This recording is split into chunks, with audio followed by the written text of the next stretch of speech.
सन्माननीय विधानसभा सदस्य अभिमन्यूजी पवार यांनी अतिशय महत्त्वाची लक्षवेधी या ठिकाणी मांडलेली आहे। अध्यक्ष महोदय, लक्षवेधी जरी लातूर जिल्ह्याची असली तरी बुलढाणा जिल्हा असेल किंवा लातूर असेल किंवा संपूर्ण महाराष्ट्र असेल, जिल्हा परिषदेच्या शाळांची दुरवस्था अध्यक्ष महोदय त्या ठिकाणी मोठ्या प्रमाणामध्ये आहे। स्वच्छतागृह नाही आहेत, पाण्याची व्यवस्था नाही आहे, मुलांना खेळायला क्रीडांगण त्या ठिकाणी नाही आहेत, वर्गखोल्या नाही आहेत, ज्या वर्गखोल्या आहेत त्या गळत आहेत, अशी परिस्थिती अध्यक्ष महोदय महाराष्ट्रातल्या सगळ्या जिल्हा परिषदांच्या शाळेची त्या ठिकाणी आहे। अध्यक्ष महोदय, आत्ताच गेल्या आठवड्यामध्ये सन्माननीय मंत्री महोदय भुसे साहेबांनी माझ्या मतदारसंघातल्याच मंगरूळ नवघरे या जिल्हा परिषदेमध्ये त्या ठिकाणी व्हिडिओ कॉन्फरन्सिंगच्या माध्यमातून तिथल्या विद्यार्थ्यांशी आणि शिक्षकांशी संवाद साधला।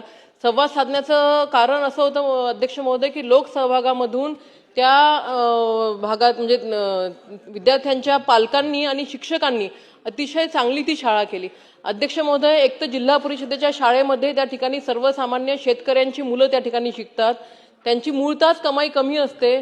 कितीतरी म्हटलं सहभाग नोंदावा तर तो पाहिजे त्या पद्धतीने सहभाग नोंदवू शकत नाही, तरी सुद्धा मंगरूळ नवघरे असेल, माझ्या मतदारसंघामध्ये वरखेड असेल, अशा काही शाळा आहेत, असे काही गावं आहेत की ते शेतकरी पुढे आले, त्यांनी लोकवर्गणी केली आणि लोकवर्गणीतून अध्यक्ष महोदय त्या शाळेला थोडासा चांगलं करण्याचा त्यांनी प्रयत्न केला। परंतु अध्यक्ष महोदय, ही लोकवर्गणी त्या ठिकाणी खूप कमी आहे।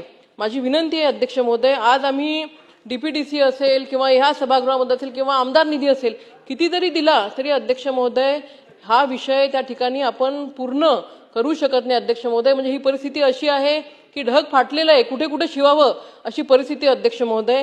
आणि मंत्री महोदयांनी मी पाहते अध्यक्ष महोदय 4-5 जे उत्तरं दिलेली आहेत ही असमाधानकारक आहेत, कारण की आम्ही समजू शकतो याच्यावरती बजेट एवढं नसेल किंवा तरतूद तशी नसेल।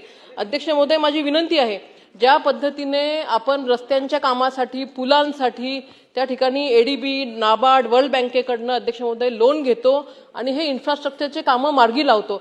अध्यक्ष महोदय, माझा स्पेसिफिक मंत्री महोदयांना प्रश्न आहे, अशाच पद्धतीने जिल्हा परिषदेच्या ह्या शाळांचा त्या ठिकाणी महाराष्ट्रातील सगळ्या शाळांचा विकास करण्यासाठी एडीबी, नाबार्ड, वर्ल्ड बँकेकडनं आपण लोन घेणार आहात का आणि महाराष्ट्रातल्या सगळ्या शाळा त्या ठिकाणी विकसित करणार आहात का?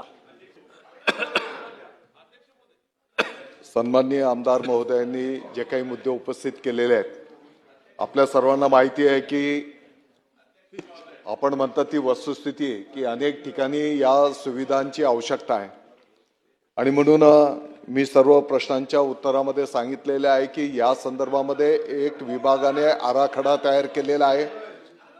आणि अध्यक्ष महोदय, मी यापूर्वीच उत्तर देताना हे पण सांगितलेलं आहे की एक मोठा निधी उपलब्ध करून सर्व राज्याच्या या सुविधांची प्रतिपूर्ती कशी करता येईल या संदर्भातला सुद्धा एक आराखडा तयार करण्यात आलेला आहे।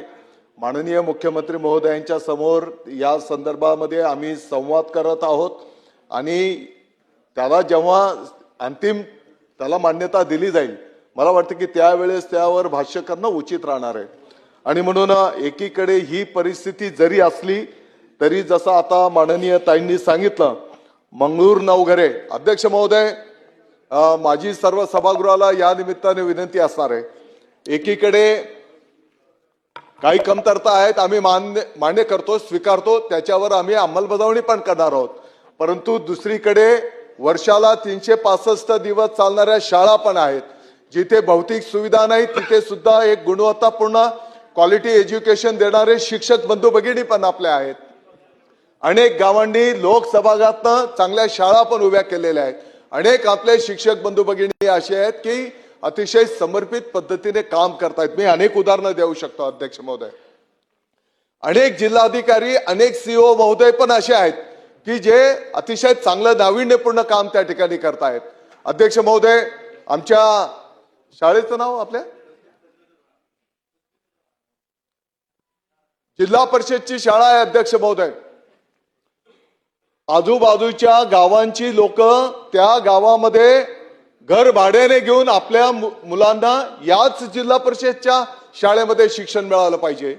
कोल्हापूरची आमची नगरपालिकेची शाळा आहे, महापालिकेची, त्या शाळेमध्ये प्रवेश करण्यासाठी रात्रभर मुक्कामाला पालक त्या ठिकाणी मुक्काम ठोकून लाईनीत राहतात. अध्यक्ष महोदय, वारे गुरुजींची शाळा आहे की टेक्नॉलॉजीमध्ये आताच्या घडीला राज्य नव्हे तर देश पातळीवर त्याचा क्रमांक त्या ठिकाणी लागतोय. हिवाळी इगतपुरी त्र्यंबकेश्वरची शाळा आहे.